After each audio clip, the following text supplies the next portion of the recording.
Bonjour. Aujourd'hui, au lieu de vous écrire, je voulais vous dire quelques mots, vous parler.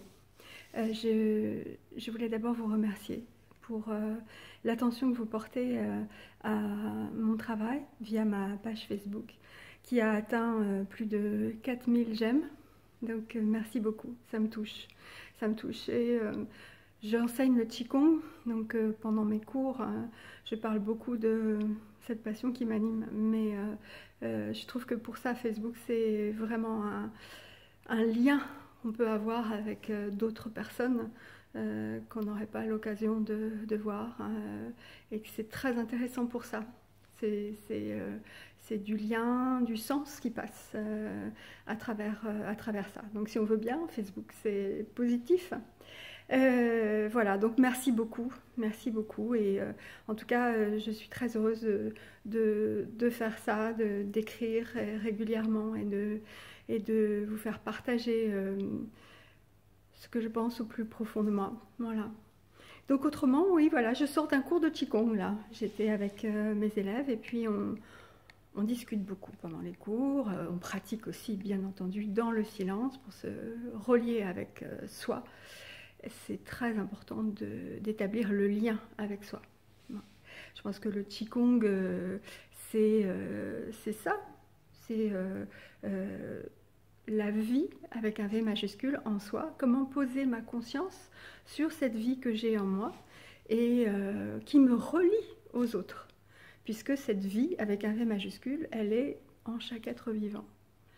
Donc c'est notre lien, c'est ce qui nous unit, c'est ce qui nous fait nous ressembler, et puis aussi nos différences, comment cette vie s'exprime en moi, quel type constitutionnel j'ai. Donc quand tu regardes quelqu'un, tu vois, est-ce que cette personne est plutôt... on va parler de fleurs par exemple, est plutôt une églantine, une pensée, une rose, une pivoine.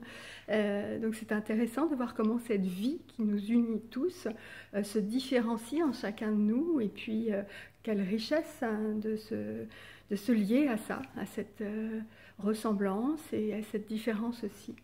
Donc, mais pour ressentir les choses comme ça, il faut venir au fond de soi pour d'abord se lier à la vie au fond de soi. Donc pour ça, dans le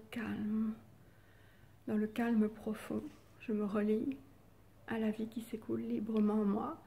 Pour ça, le Qigong, c'est formidable, mais il n'y a pas que ça. Moi, je prêche pour ma paroisse, mais il y a bon, évidemment le Tai Chi, hein, c'est la même chose finalement, la méditation, certainement le yoga, que je ne connais pas bien, la sophrologie, même le massage, se relier à la vie en soi, donc ça passe par le corps, forcément. Et c'est vrai qu'on a un petit peu tendance à oublier ça et à faire trop confiance à notre intellect.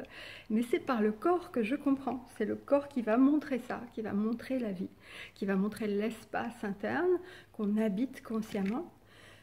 Cette incarnation, cette lourdeur et cette légèreté en même temps, ces opposés. Un jour, d'ailleurs, soit j'écrirai, soit je vous parlerai encore de relier les opposés, c'est-à-dire les opposés qui sont soi-disant contradictoires. Donc ça c'est très chinois, yin-yang en fait. Hein. Donc ça, trouver ça en soi.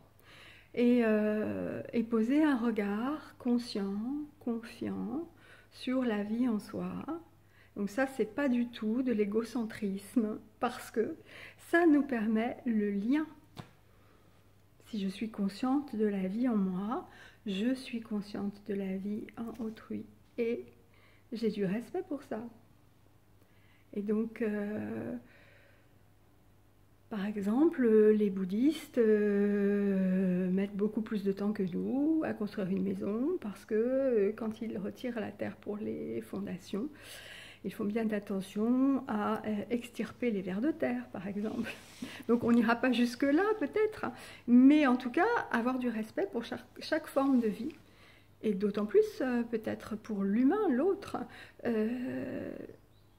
Donc, ça enlève la violence, d'une certaine manière. Ça amène la paix, ça étend la paix. Donc c'est pas rien, donc on dit souvent le Qigong, d'abord il y a beaucoup de gens qui ne savent pas déjà ce que c'est. Et puis Déjà, quand on sait ce que c'est, bien souvent, on se dit c'est une technique de bien-être. C'est pour être bien avec soi, donc c'est pour soi, mais ça va bien plus loin que ça. Hein, et d'ailleurs, c'est même pas toujours très agréable d'être confronté au soi comme ça, parce qu'on voit toute cette souffrance qui nous accompagne.